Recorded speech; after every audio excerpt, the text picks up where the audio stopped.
آج پاکستان کی پوری قوم اس سزا کے اندر مبتلا ہے۔ انسان پوری اس وقت دنیا کی منافق ترین قوم پاکستانی قوم۔ اب اس نفاق کی کیا کیا شکلیں ہیں؟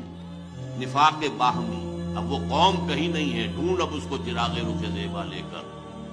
وہ جو قوم ہوتی تھی، وہ جو 45 46 47 میں قوم، وہ کہاں ہے؟ اب تو قومیتیں ہیں، اب تو عصبیتیں، صوبائی عصبیتیں ہیں۔ اگر قوم ہوتی تو آج تک کالا باغ ڈیم نہ بن چکا ہوتا۔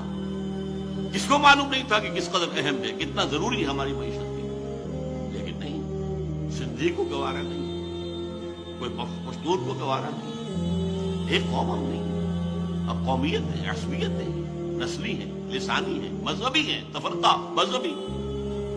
نمبر 2، اخلاق کا سوال، اس لیے کہ فرمایا حضور نے منافق کی 3 نشانیاں ہیں۔ جب بولے جھوٹ بولے، وعدہ کرے خلاف ورزی کرے، کہیں امین بنایا جائے تو غبن کرے خیال۔ یہ 3 چیزیں ہیں، یارڈ سٹک لے کر ناپ لیجیے اپنے معاشرے کو۔ اس معاشرے میں جو جتنا بڑا ہے اتنا ہی بڑا جھوٹا ہے، جو جتنا بڑا ہے اتنا ہی بڑا وعدہ خلاف ہے۔ آج آپ کا بادشاہ ہوا ہے جو کہتا ہے وعدے کیا شے ہوتی ہے، کیا چیز ہوتی ہے؟ یہ تو صرف جو ہے کہنے کی باتیں ہوتی ہیں۔ بادشاہ ہے آپ کا، اور میں اس کو برا نہیں کہتا، میں کہتا ہوں اعمالکم ومالکم، حدیث سنائی تھی آپ کو زید صاحب، ہمارے اپنے اعمال ہیں جو ہمارے اوپر جو ہے حکمران بنتے ہیں۔ یہ کردار، یہ ہے ہمارا انڈیکس، علامت ہے اس قوم کے کردار۔ جھوٹ اور وعدہ خلافی اور غبن، اربوں کے غبن، تو ہم انتہا کر گئے۔ ہماری معیشت کی کمر توڑ دینے والا تو اصل معاملہ جو ہے وہ ہے اربوں کے غبن۔ کبھی انگریز کے زمانے میں اگر چند 100 چند ہزار کی کچھ ادھر ادھر بات ہو جاتی تھی، طوفان برپا ہو جاتا تھا، کیا ہوا، بہت بڑا اسکینڈل ہو گیا، بہت بڑا۔ اور اب تو کیا ہے، پھر یہ کہ اربوں ڈالر جو ہیں وہ بینک معاف کر دیں۔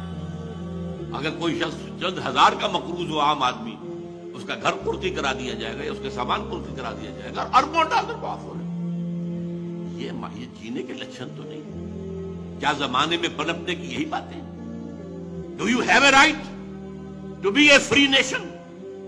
میرے نزدیک تو نہیں۔ ہمارا جواز تو ختم ہو چکا ہے۔ ہم آئیڈیولوجیکل اسٹیٹ تھے، and from that point of view we are failed state۔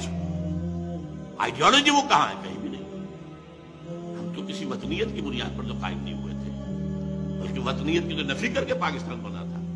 ان تازہ خداؤں میں بڑا سب سے وطن ہے، جو پیرہن اس کا ہے وہ مذہب کا کفن۔